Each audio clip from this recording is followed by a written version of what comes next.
ಇವತ್ತು ನಾವು ಹೋಗ್ತಾ ಇರೋ ಬೆಟ್ಟ ಮುಂದೆ ಕಾಣಿಸ್ತಿದೆಯಲ್ಲ, ಇದೇ ಬೆಟ್ಟ. ಎಲ್ಲಿ ಬರುತ್ತೆ ಅಂತ ನೀವು ಕೇಳೋದಾದರೆ, ಚಿಕ್ಕಬುದ್ವಾಡಿಯಿಂದ ಒಳಗಡೆ ಬಂದರೆ ನರಸಿಂಹಸ್ವಾಮಿ ಬೆಟ್ಟ ಅಂತ. ಇವತ್ತು 3ನೇ ಶ್ರಾವಣ, ಸೊ ಅದಕ್ಕೋಸ್ಕರ ನಿಮಗೆಲ್ಲ ದರ್ಶನ ಮಾಡಿಸೋಣ ಅಂತ ಕರ್ಕೊಂಡು ಹೋಗ್ತಾ ಇದ್ದೀನಿ. ಹತ್ಬೋದಾ? ಚೆನ್ನಾಗೈತಾ? ಎಷ್ಟು ಅವರ್ ಬೇಕು ಹತ್ತಕ್ಕೆ? 1 ಅವರು. ಅಡುಗೆ ಮಾಡ್ತಾರ ಮೇಲೆ? ಊಟ ಕೊಡ್ತಾರ? ನೀವು ತಿಂದ್ರ? ನಮ್ಮ ಜೊತೆನೂ ಬನ್ನಿರಿ ಒಂದು ಸಲ ಹತ್ತು ಹೋಗಿ ಬರುವ. ಅದ್ರ ಕಾರಲ್ಲಿ ಯಾವ ಊರು? ಇದೇ ಊರಾ? ಯಾದಗಿರಿಯಿಂದ ಬಂದಿರ? ಇಲ್ಲಿರೋದು ಹಾಸ್ಟೆಲ್ಲು. ನಿಮ್ಮ ಮಾಸ್ಟರ್ಗಳು ಹೊಡಿಯಲ್ರೇ? ಹಾಂ ಸರಿ ಆಯಿತು. ಮನೆ ಎಲ್ಲೈತೆ? ಹೌದಾ, ಸರಿ ಆಯ್ತಪ್ಪ, ಒಳ್ಳೇದಾಗಲಿ. ಹತ್ತು ಬತ್ತಾನೆ. ಬಾಯ್ ಬಾಯ್, ಹುಷಾರ್, ಬಾಯ್ ಬಾಯ್.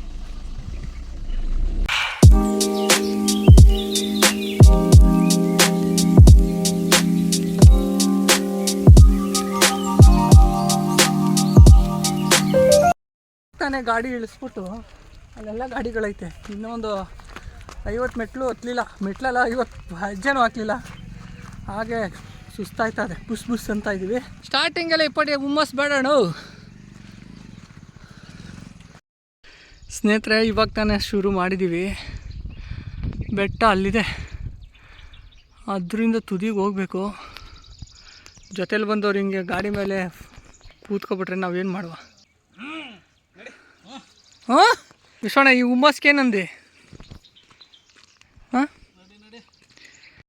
ಸ್ವಲ್ಪ ದೂರ ಬಂದಟ್ಟಿಗೆ ಸುಂದರವಾದ ಕೋಟೆಯ ಹೆಬ್ಬಾಗಿಲು ನಮಗೋಸ್ಕರ ಸದಾ ತೆರೆದಿರುತ್ತೆ, ತೆರೆದಿದೆ. ಎಷ್ಟು ಬೇಗ ಹತ್ತತ್ತೀಯ? ಹತ್ತು ಬಿಡ್ತೀವಿ ಇಲ್ಲ ನೋಡು. ಕೋಟೆ ಹೆಬ್ಬಾಗಿಲು ಗಂಟ ಈ ಥರ ದೊಡ್ಡ ದೊಡ್ಡ ಗಾಡಿಗಳು ಬರ್ತವೆ, ಸಣ್ಣ ಗಾಡಿ ಅಂತೂ ಯಾವುದೇ ಕಾರಣಕ್ಕೂ ಬರೋಲ್ಲ. ಪರಿಸರ ರಕ್ಷಣೆ ನಮ್ಮೆಲ್ಲರ ಹೊಣೆ.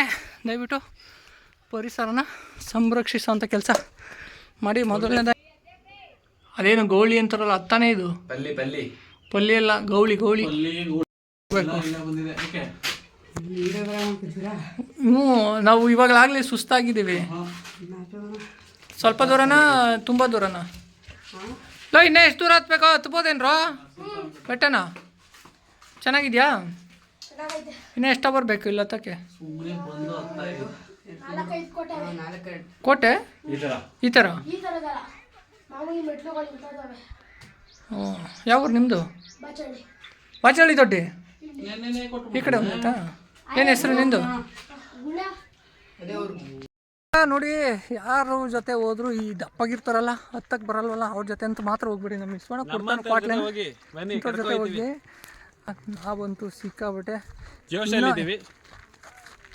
ಇವನು ಜೋಶ್ ತುಂಬ್ತಾವನೆ, ಹತ್ತಬೇಕು ಅನ್ನೋ ಒಂದು ಹುಮ್ಮಸ್ನ ಕೊಡ್ತಾನೆ. ಅದಕ್ಕೆ ಹೋಗ್ತಾ ಇದ್ವಿ. ಕಠಿಣವಾದ ಜಾಗ ನೀವು ನೋಡ್ಬೋದು. ಟ್ರೆಕ್ಕಿಂಗ್ ಮಾಡೋರಿಗೆ ಮತ್ತು ದೇವಸ್ಥಾನ ನೋಡಿಕೊಂಡು ಕೋಟೆಗಳಿದೆಯಂತೆ ಒಳಗಡೆ, ಸಾಧ್ಯವಾದಷ್ಟು ಕವರ್ ಮಾಡಿ ನಿಮಗೆ ತೋರಿಸೋಂಥ ಕೆಲಸಗಳನ್ನ ಮಾಡ್ತೀನಿ. ಇತಿಹಾಸ ಅಂತೂ ಖಂಡಿತವಾಗ್ಲೂ ಇದ್ರ ಬಗ್ಗೆ ಗೊತ್ತಿಲ್ಲ. ನಾವು ಇಲ್ಲೇ ಅಕ್ಕಪಕ್ಕ ಊರಾದ್ರೂ ನೋಡ್ತಿದ್ವಿ ದೂರದಿಂದ. ಆದರೆ ಇವತ್ತು ಆ ಬೆಟ್ಟನ ಹತ್ತಿ ನಿಮಗೆಲ್ಲ ತೋರಿಸ್ಬೇಕು ಅನ್ನೋ ಒಂದು ಕಾರಣಕ್ಕೆ ಹೋಗ್ತಾಯಿದ್ದೀನಿ. ಬನ್ನಿ.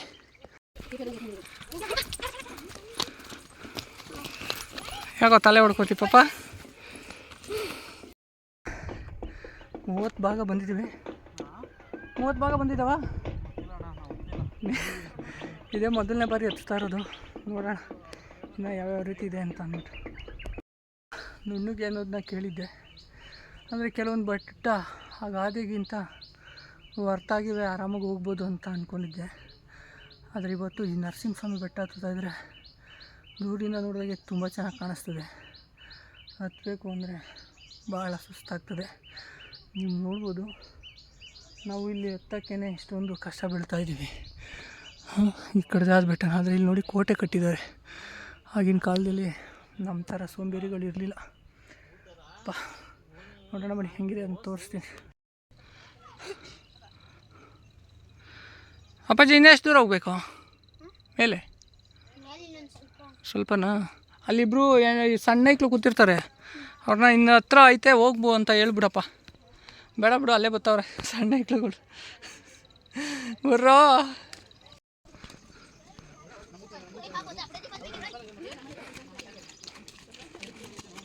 Hello, how are you? ವಿಶ್ವಣ್ಣ ಹೆಂಗೈತೆ ಬೆಟ್ಟ? ಇದೇ ಮೊದಲ ಮತ್ತೆ ಮೊದಲು ತೀರೋನು ಯಾಕೆ ಪಡಿ ನಿಧಾನಕ್ಕೆ ಹಿಂದೆ ಹತ್ಕೊಡೈತೆ ಇದೆಯಲ್ಲ. ಓ ಹಂಗೆ. ಆಶಿಪ ನಿಂದ ಹೆಂಗೈತೆ? ಜಾಲಿ ಜಾಲಿ. ಹೇಳಿ ಅವ್ರು ಎಷ್ಟೊಂದು ಹುಡುಗರು ಇದ್ದೀರಲ್ಲ.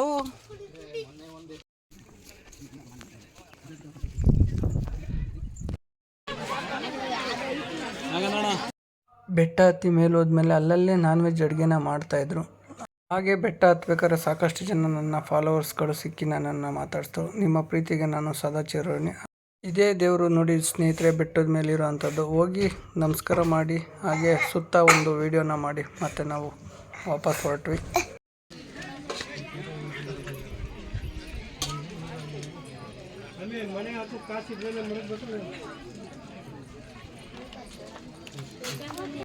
ಬೆಟ್ಟ ಹತ್ತಿ ಮತ್ತೆ ಒಂದು 10 ನಿಮಿಷ ಮುಗಿಸ್ಕೊಂಡು ಕೆಳಗಡೆ ಇಳಿತಾ ಇದೀವಿ. ಆಶಿಪ್ ಹೆಂಗಿತ್ತು?